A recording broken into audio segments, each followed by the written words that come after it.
Hello everyone, my name is Nikita PHP8, and today I want to talk about the upcoming PHP 8.0 release a little bit.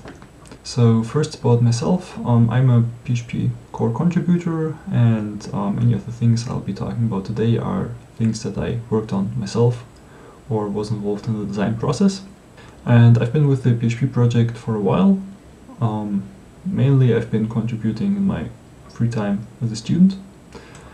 However, since 2 years ago, a nice company called JetBrains has hired me to work on PHP core development full-time. And I think in the PHP world, they are mostly known as the producers of the PHP Storm IDE. And in this context, I want to mention that JetBrains is currently expanding in the Chinese market. And as part of that, PHP Storm is also getting a Chinese localization. I'm not sure when exactly it's going to be available, but it's actively in the works right now, so pretty soon. And with that, let's talk about PHP 8.0. So the release is currently planned for end of the year, November 26. And this is a major version in both senses of the word. So we have a really large number of major features in this release. And it's also like major version according to semantic versioning, so we have quite a number of backwards compatibility breaks. And of course I want to cover both of these in this presentation. So before getting to the language features, there is one big feature on the implementation side that I should mention, which is the new just-in-time compiler. So what the JIT does is to take PHP code and compile it down to like native machine code instead of executing it on an interpreter. Of course, the goal of that is to increase the runtime performance. Unfortunately, this is not a completely free win like we had with the PHP 5 to PHP 7 upgrade. So the performance improvement you're going to see from this change will heavily depend on the kind of code you run. For like your average web application workload, the performance improvement is not particularly large, so maybe something like 5%. While certain other types of code benefit a lot. For example, my own PHP parser library gets 2 times faster with the just-in-time compiler. So maybe like static analysis tools in PHP are going to be faster now. The JIT compiler is part of the opcache extension, and you turn it on with opcache JIT on and setting a buffer size. And this is really all I want to say about the just-in-time compiler at this point, because this is a like huge feature and technically very interesting, but I just don't have the time to go into it in any more detail, because we have a lot of language features to cover. And the first of these features is attributes, probably the most important one. Attributes replace the existing practice of PHP doc annotations. So here we have an example from using a doctrine ORM annotation. So we have a user entity with an ID column. And in PHP 8 we can replace this with this code. So we have here the usage of attributes, and attributes use this hash square bracket syntax, which has been adopted from Rust and chosen because it is kind of compatible with older PHP versions, because in older PHP versions this is simply going to be interpreted as a comment. And attributes have 2 parts. One of them is class name, and additionally we have an optional set of constructor arguments. Now I think this is like how most people are going to see attributes, because this is all you need to know in order to use them. However, if you actually want to implement an attribute, the way you do it is you just declare an ordinary class, and this class has to be annotated with the attribute. And that's basically it. Additionally, you can specify what this attribute should apply to. So you can say that this attribute should only be applied to properties, not classes, not functions, not anything else. However, an important thing to understand is that attributes by themselves don't do anything. They are really just pure metadata. In order to make an attribute do something, you have to fetch it through reflection and implement some kind of logic on top of that. So here we have reflection property get attributes, and each reflection attribute can tell you what the class name is, what the attribute arguments are, and can also instantiate an object for this attribute. And the important bit here is that this final new instance call is the only place that performs attribute validation. So before this call, it does not matter if the class of the attribute doesn't exist. It doesn't matter if the attribute is applied to the wrong entity, so a class attribute to a property. It also doesn't matter if the attribute arguments have the wrong type or something. All of the validation only happens here. And the reason is that we do not want to impose the performance cost of loading attribute classes and instantiating attribute objects before it is actually needed. So, that much for attributes for now. The second feature I want to talk about is a really small one. It is just syntax sugar. And the problem it solves is basically this example. So we have a class with 3 properties, x, y, and z. And to initialize these properties, of course, we need a constructor. The constructor is also going to accept the arguments x, y, and z. And then it has to take those arguments x, y, and z and assign them to the properties x, y, and z. So overall, we have to repeat the property name and some other information 4 times. Constructor promotion just provides some bit of more convenient syntax to write exactly the same code. So if you put public or protected or private before a constructor argument, we will automatically generate a corresponding property and a property assignment inside the constructor. And like just as a side mention, you can see we have a trailing comma in the parameter list, and this is also now allowed in PHP 8 because it's expected to be somewhat more common. Now, one more of the very large features in PHP 8 is named arguments. So here we see an example call of the array fill function with the values 0, 100, and 50. And I bet that a lot of people will not be able to tell what this code does, unless you're pretty familiar with the PHP standard library. With named arguments, we can write the same code like this. And now we can clearly see that, okay, we are filling an array starting from index 0 with 100 values, and the value is 50. And beyond that, we can also reorder the arguments, so they do not have to be in the same order as the function declaration. We can pass the value first and pass the start index last. Probably more importantly is the fact that we can skip default values.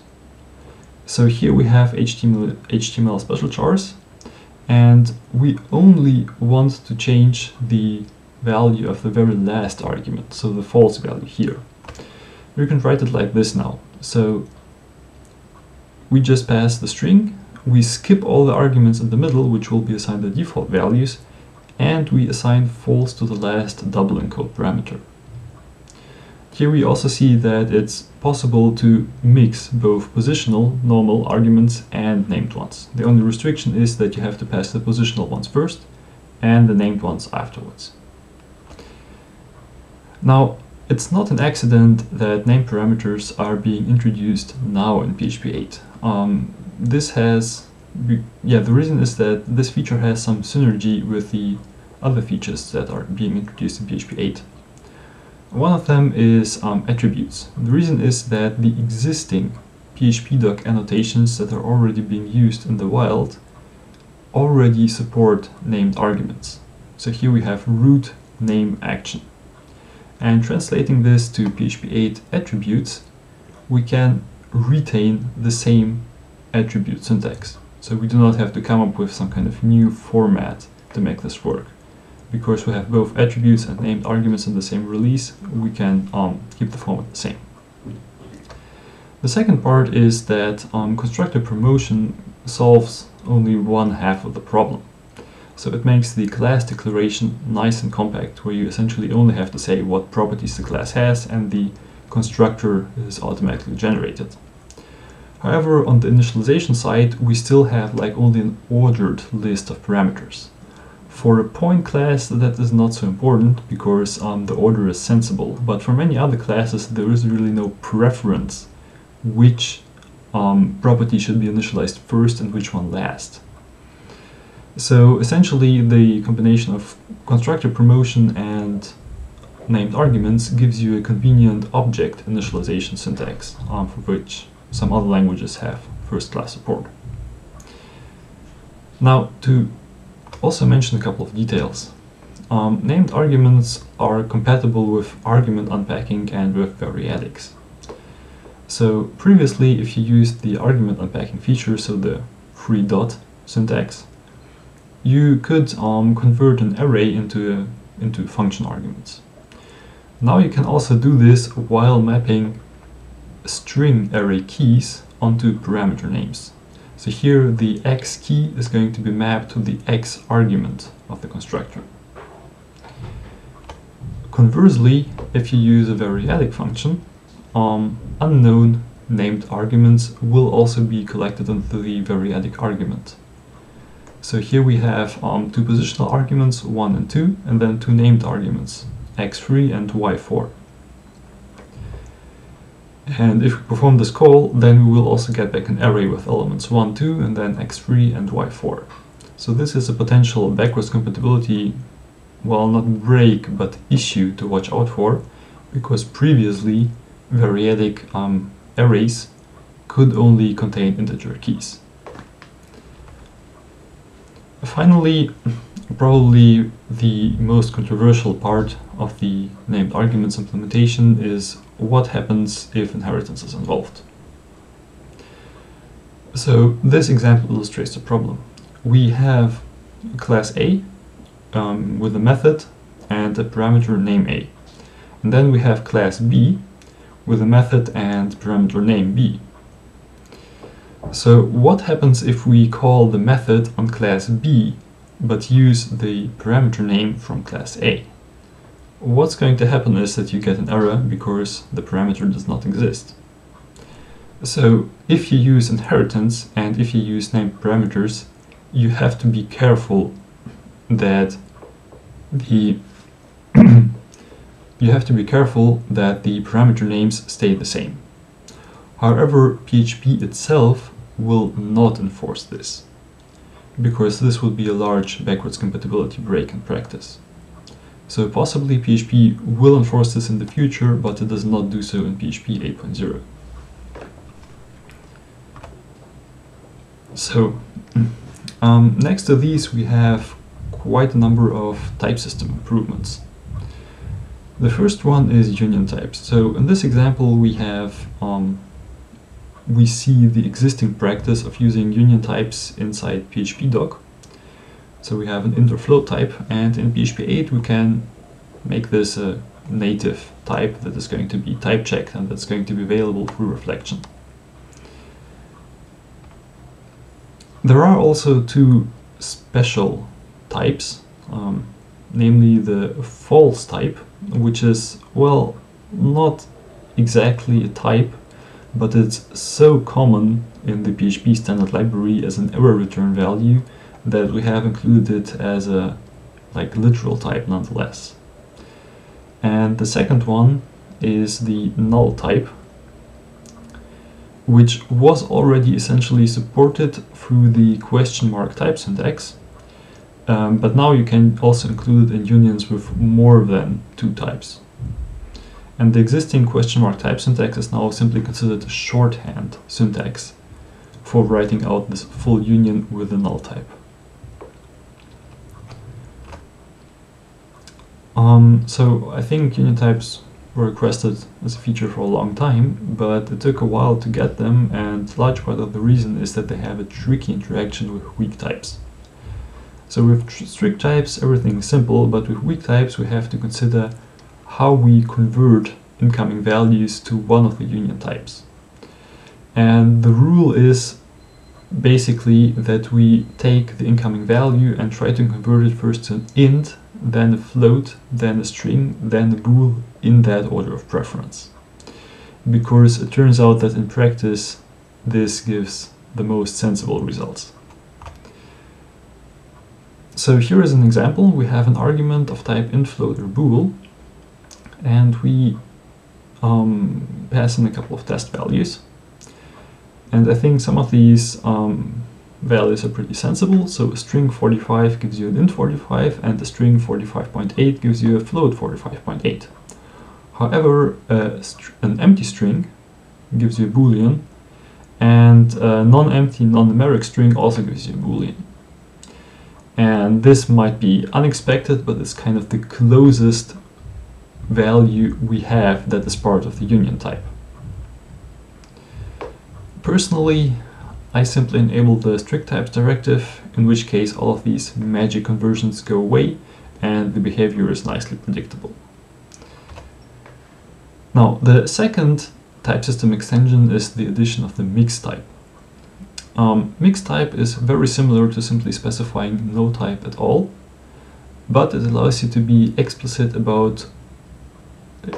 say that, okay, this argument really does accept any value. Because otherwise it might be the case that you simply forgot or did not get around yet to specifying the type here. So some examples of where mixed is useful, the var dump function can dump any value, so it should be mixed.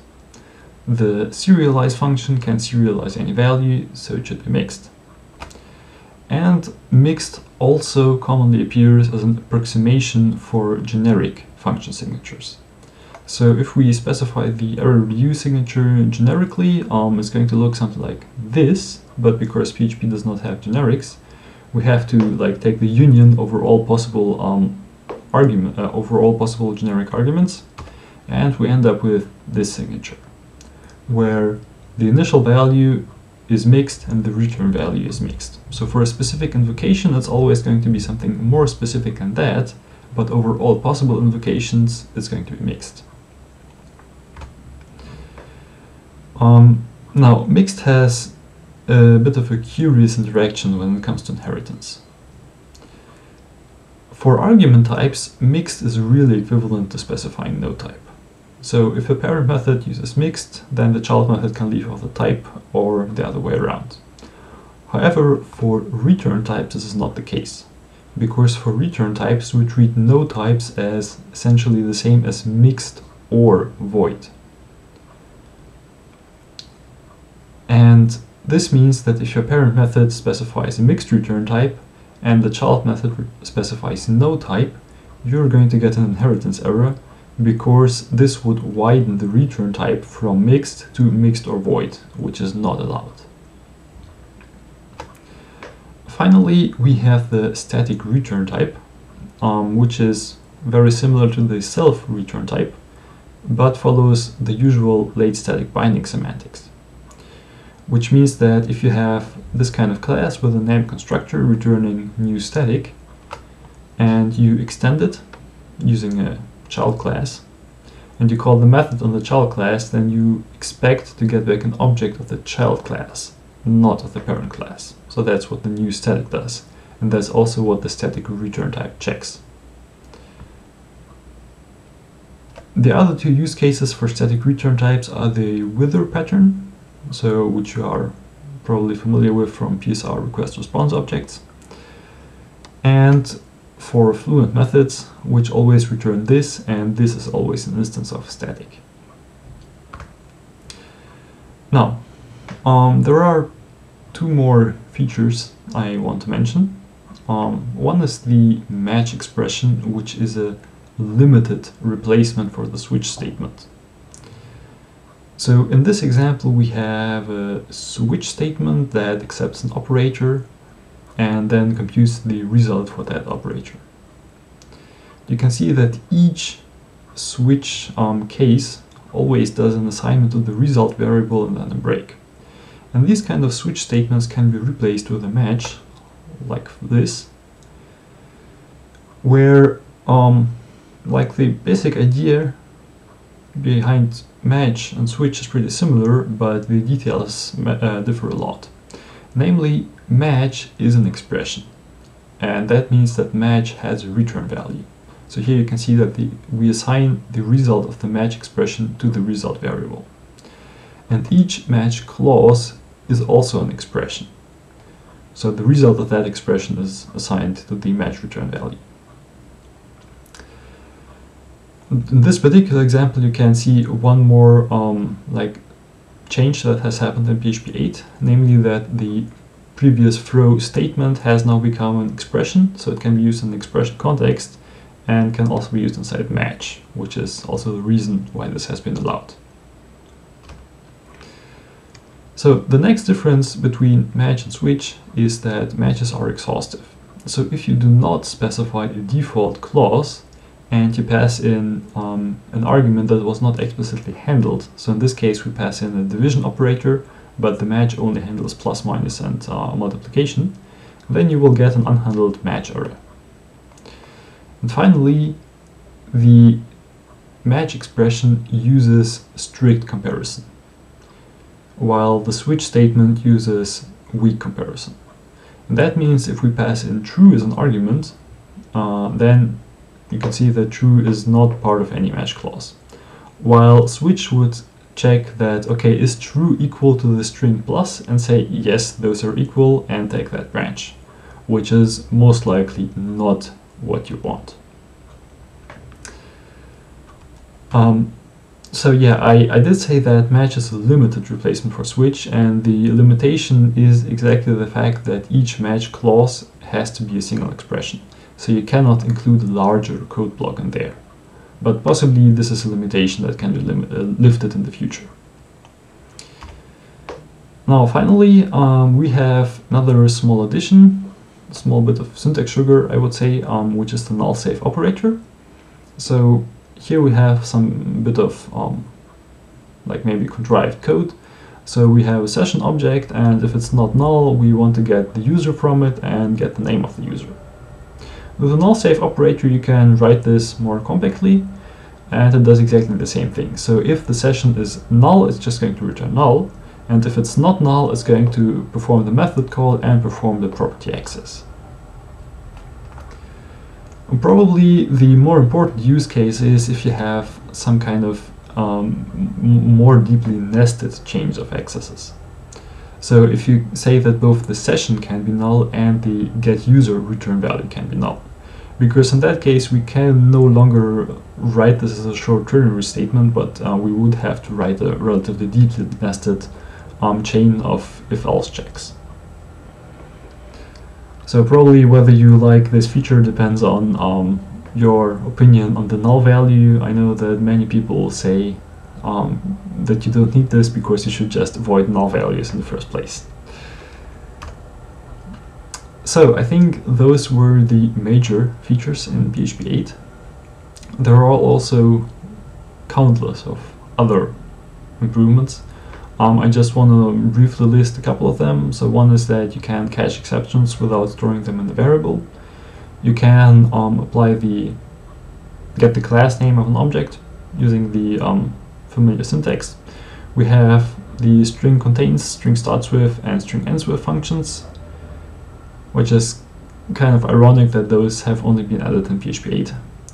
We have the getDebug type, which is handy to construct exception messages. The sorting functions in PHP8 are stable, and we also have a weak map structure. But time is limited, so let me move on to the next section, which is backwards compatibility breaks. So the first part of the backwards compatibility breaks is that deprecated functionality has been removed. So if you are running PHP 7.4 and your code is clean under eall, you don't have any deprecation messages, then this part at least is not going to affect you. If it's not clean under deprecations, then you should make it clean. However, this is not these things that have been deprecated are not the only backwards incompatible changes in PHP 8. We have quite a few on top of that. The first one I want to mention is a change to how number to string comparison works. So this is, I think, a somewhat infamous example where you have an array of string values and you check if value 0 is inside that array. And PHP is going to say, yes, it is. The reason is that PHP considers 0 equal to most string values, which is usually not desired. And PHP 8 addresses this issue in the following way. So prior to PHP 8, the way number to string comparison worked is essentially that you take the string value, cast it to integer, and compare it to the integer value. Because most strings are going to cast 0, that means that most strings are equal to 0.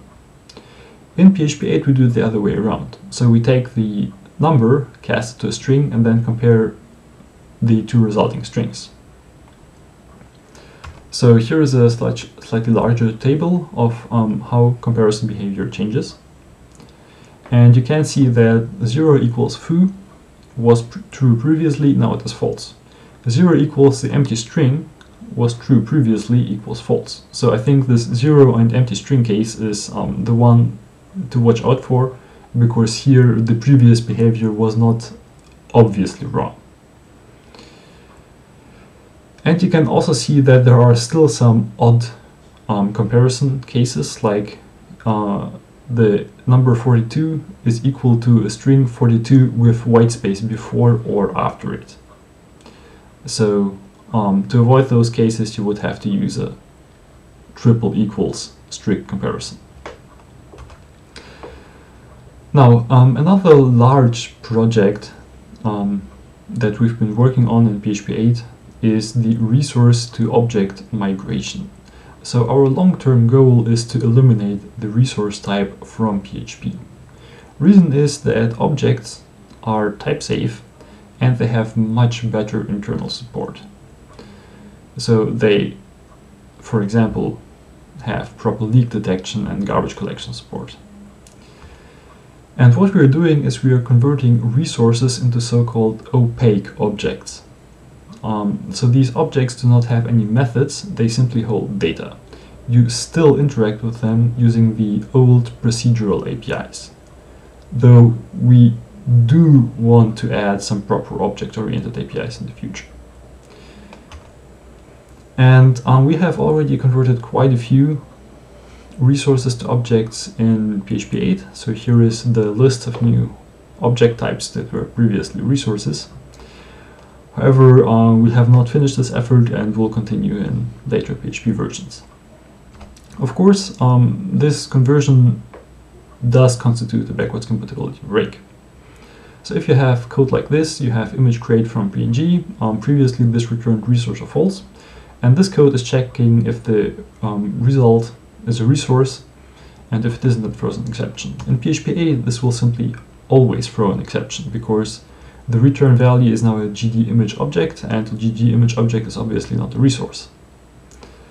So the right way to write this code is to instead compare to the failure return value. So you're checking if the return value is false, because this code is going to work both on PHP 7 and PHP 8 just fine. The second large ongoing project we have is the conversion of many warnings into error exceptions, so into type errors or into value errors. And this conversion is subject to one hard rule, that it's only allowed for error conditions that imply a programming error. So for cases where it does not make sense to handle the error somehow, but you instead need to fix your code. I'll give a couple of examples. The first one is, what happens if you take the string length of an empty array? Currently, PHP throws a warning and returns null, which is all kinds of undesirable because that means that the string length function doesn't actually return an integer, it returns an integer or null, even though usually you will never see this null value. In PHP 8, this throws a type error instead, and we get a nice return type signature for strlen. Similar case, array fill, where the number of elements is negative. Again, that does not make any sense. Currently, this throws a warning and returns false. In PHP 8, this throws a value error instead, which also means that array fill always returns an array. It no longer has false as a possible return value. Final case, what happens if you try to open a file that does not exist? And this is an important case because it does not change. So opening a file that does not exist is a perfectly expected environment error condition. It is not a programming error. So this is going to stay a warning and is going to continue returning false. So ideally, these warning to error promotions have been done in a way that should not affect correct code. But of course, if you are heavily using error suppression in your code and suppressing many existing warnings, then it might affect you. Okay, so this is the final thing I want to discuss, which is the PHP stubs initiative, which kind of ties into many of the other things we have done in PHP 8. So what this initiative does is to create PHP stub files that specify the function or method signatures for extension provided functions. And we use these stubs to generate C code that then registers the functions with PHP. So to give an example, we have the array search function with the signature, and from that we generate this kind of argument information structure, which can be understood by the PHP interpreter. So you can see that the stub is quite a bit nicer to write and understand than the generated code, which is why we're doing this. And this information is now also available for reflection. So now you can get reflection type information for internal functions and methods, which was previously, with very few exceptions, not possible. And you can also get the default values for internal function arguments, which was previously not available at all. The second effect this has, like on the user, is during inheritance. So if you inherit from an internal class, then previously writing this kind of code was not possible. The reason is that previously the datetime.add method did not specify an argument type, and because of that you were also unable to specify an argument type in your own extension. Now it does specify the argument type, so now you can write this code. This also means that we unfortunately cannot specify real return types for internal methods unless we have final, because if we did so, then all the extending classes would be forced to specify it as well, due to PHP's inheritance rules. And I did mention that this stubs work kind of ties into a lot of other things we did in PHP 8. So one of them is this conversion from warnings to errors, because this conversion often results in the cleanup of the function signature. So if we convert error conditions that you cannot usually hit into an error, we eliminate null or false return values from many functions.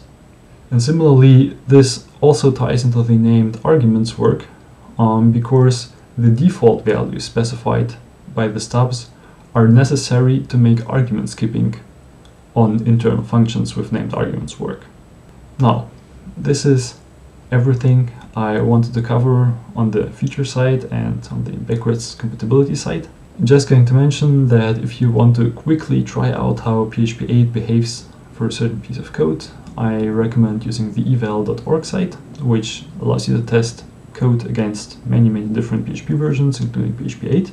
And my request to you, if you maintain PHP open source libraries, it is very helpful to test against PHP nightly builds on Travis or whichever CI provider you use.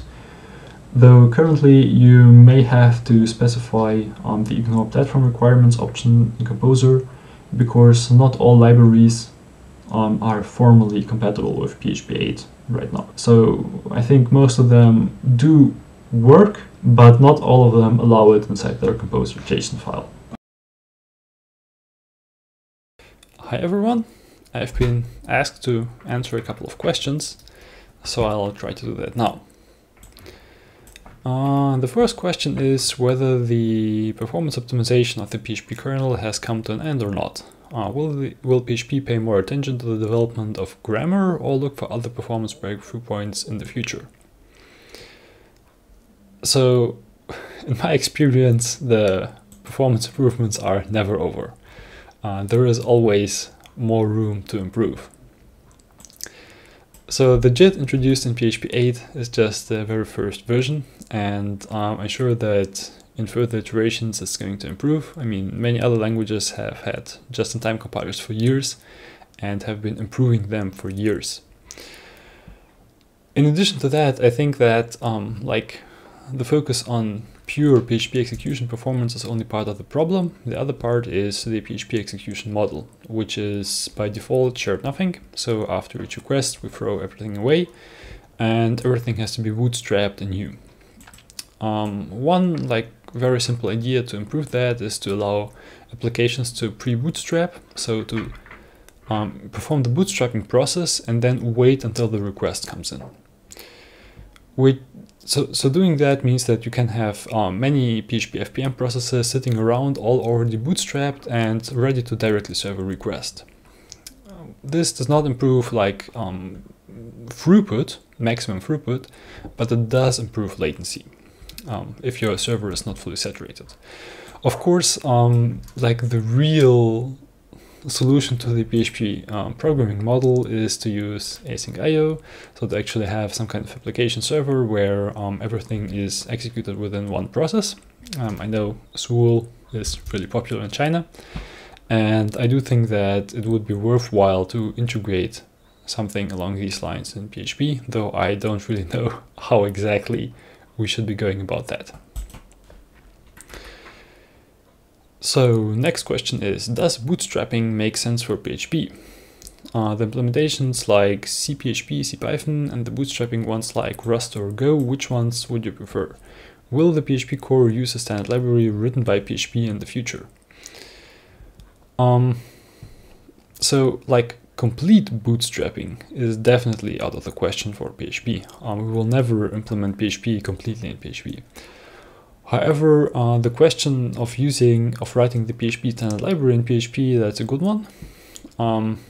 So, I mean, we have performance critical parts in PHP, like the implementation of the interpreter, and we have a large amount of extension code, including the standard library itself, which is to large parts actually not that performance critical.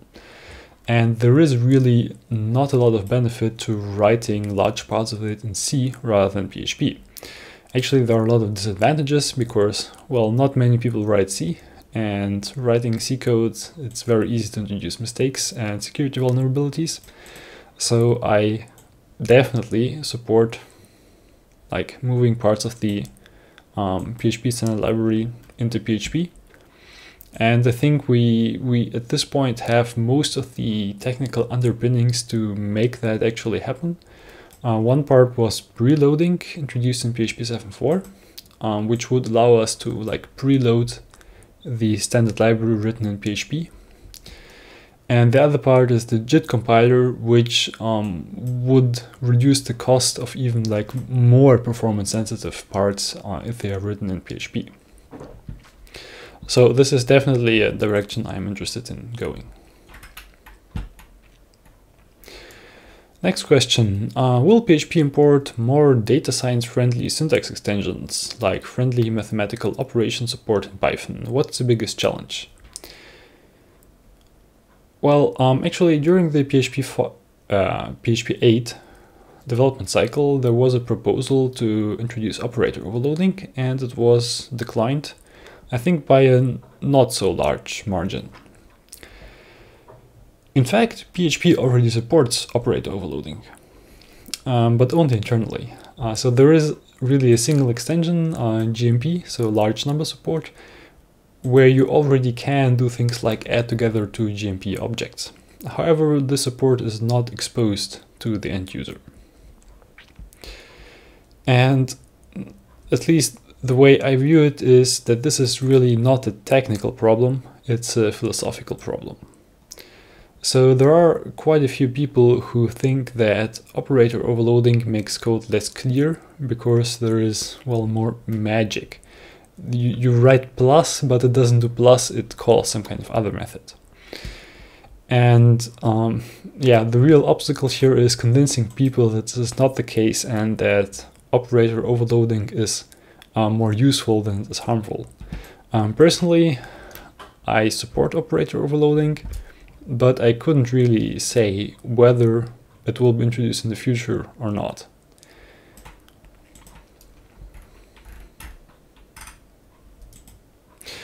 So, one more question. How far will strong typing support go? Can we have strongly typed callables or even strongly typed arrays? How to assess the side effects of more type checking on performance and its positive effects on the JIT? Let me answer that one from the end. The positive effects on the JIT. The JIT itself already collects type information and compiles code based on that. So if it sees that variable is an integer, it will compile code based on that assumption. And it will check that assumption and fall back to some other implementation if it's wrong. From that perspective, actual type annotations do not have much effect on the JIT code. I would say generally the effect is the contrary, because having type annotations means that those have to be checked, and doing those checks has overhead. This is especially a problem when it comes to the introduction of generic types, of which strongly typed arrays are a special case. So that means we would have to have a lot more and a lot more complicated type checks to perform, and those would quite likely have a measurable negative impact. The additional problem is, next to the performance question, is that generics are simply very hard to implement. So I did some initial experimentation work in that area, and well, just to assess how complex this really is, and the answer is very complex. So we have to thread the generic type information through a lot of places where PHP works with classes, and not just in core PHP, but also all extensions will have to make adjustments for that. Which really leaves us with a problem. I am still unsure how we can reasonably introduce generics in PHP. I really want that feature, but I don't know how to go about it. So something that people do suggest is to use type erasure instead. So to essentially just provide the syntax for generics, but completely ignore them, don't check them, and leave the checking to a static analyzer. That would be really simple, or at least much more simple to implement for us. But it would also be very inconsistent with how PHP handles all other types. So, sorry, this one really doesn't have a good answer.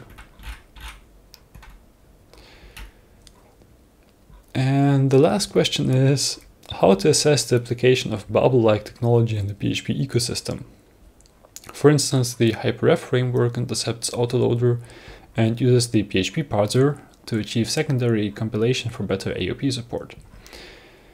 So yeah, this is maybe kind of odd that two very similar languages, JavaScript and PHP,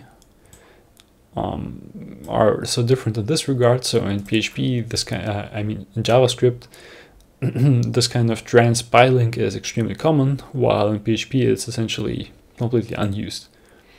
I think at least one way people typically explain this is that with JavaScript, you are really forced to use JavaScript.